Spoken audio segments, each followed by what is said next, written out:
तुम्हाला पण सकाळी उठल्या उठल्या थकवा जाणवतो का? शरीरामध्ये वेदना, सांध्यांच्या ठिकाणी वेदना, थकवा, जॉईंट पेन, हातापायातून मुंग्या येणं, मेमरी लॉस, हेअर फॉल किंवा मूड स्विंग्स यांसारखी जर लक्षणं दिसत असतील, तर ही व्हिटॅमिन बी 12 आणि व्हिटॅमिन D3च्या कमतरतेमुळे दिसणार आहेत.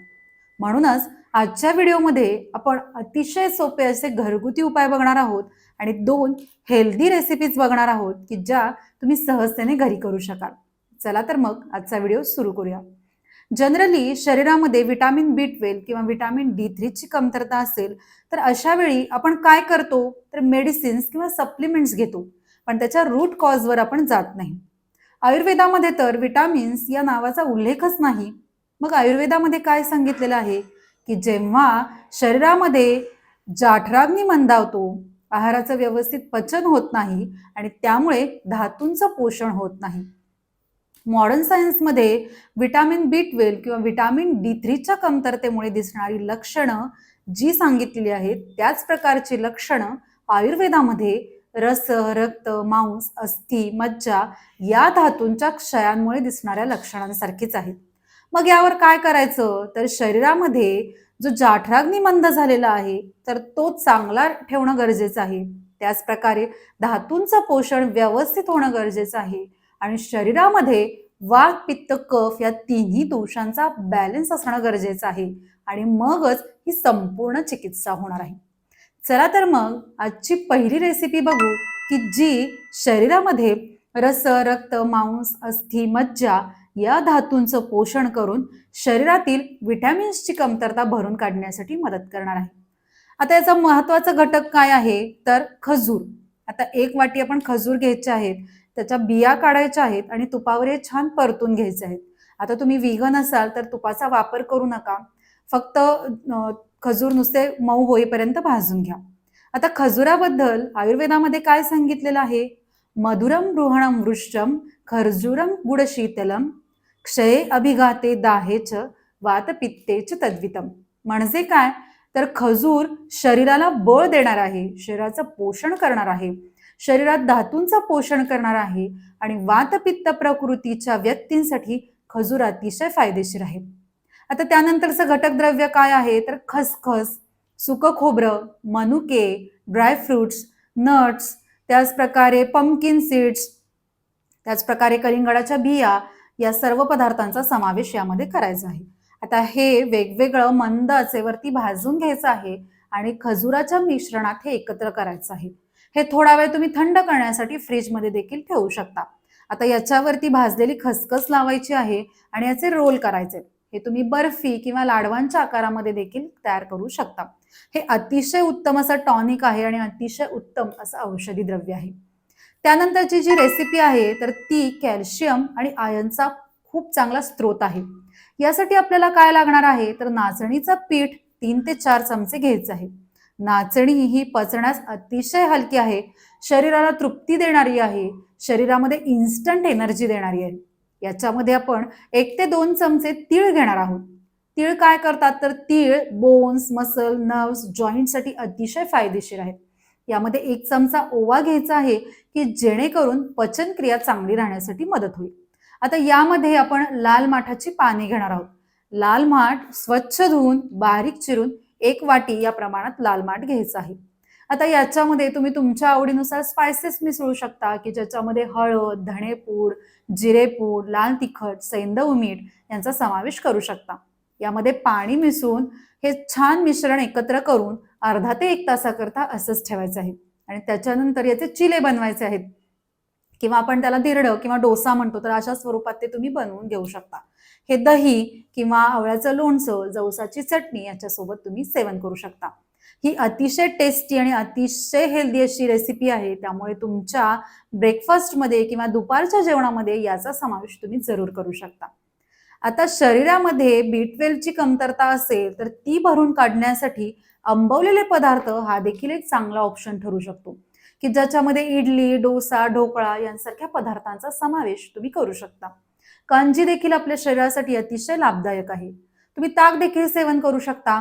घरी तयार केलेल्या ताज्या ताकाचं सेवन तुम्ही दुपारच्या जेवणामध्ये नक्कीच करू शकता.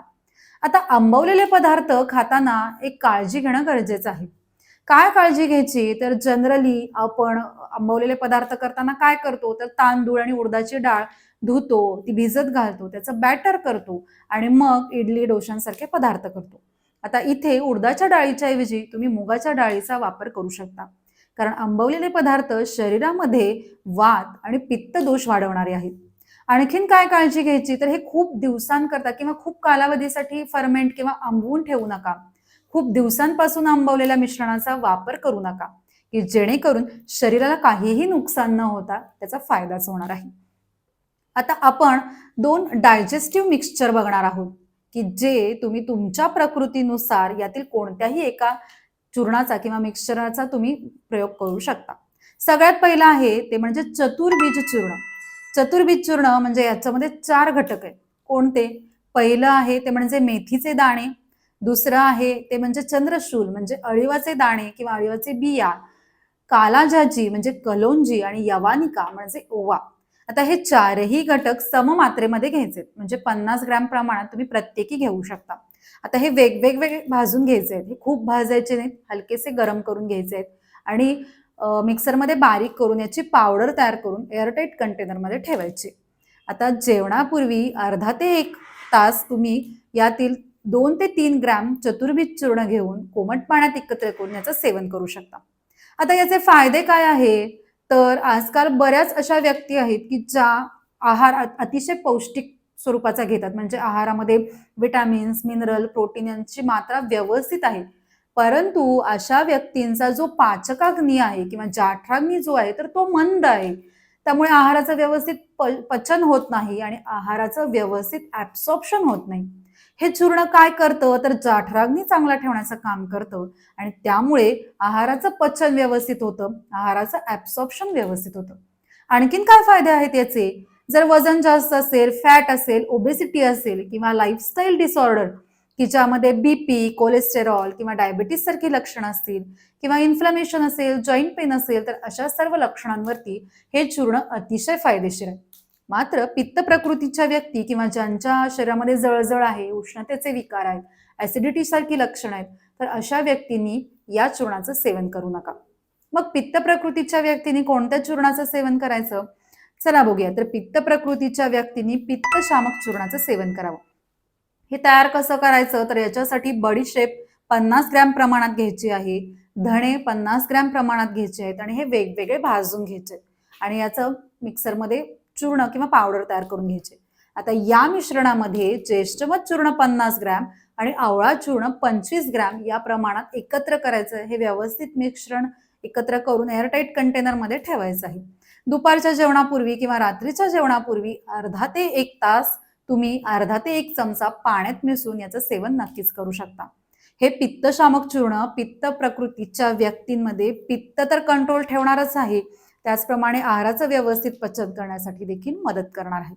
आता या 2 चूर्णांपैकी म्हणजे चतुर्बीज चूर्ण की जे वात आणि कफ प्रकृतीच्या व्यक्तींसाठी फायदेशीर आहे आणि पित्तशामक चूर्ण की जे पित्त प्रकृतीच्या व्यक्तींसाठी फायदेशीर आहे, तर यातील कोणत्याही एका चूर्णाचा प्रयोग तुम्ही नक्कीच करू शकता.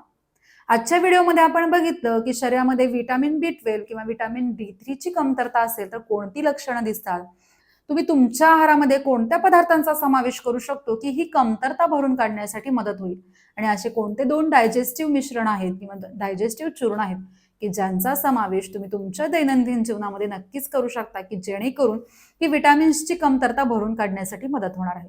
आजचा व्हिडिओ महत्त्वपूर्ण, माहितीपूर्ण वाटला असेल तर जास्तीत जास्त लोकांपर्यंत शेअर जरूर करा.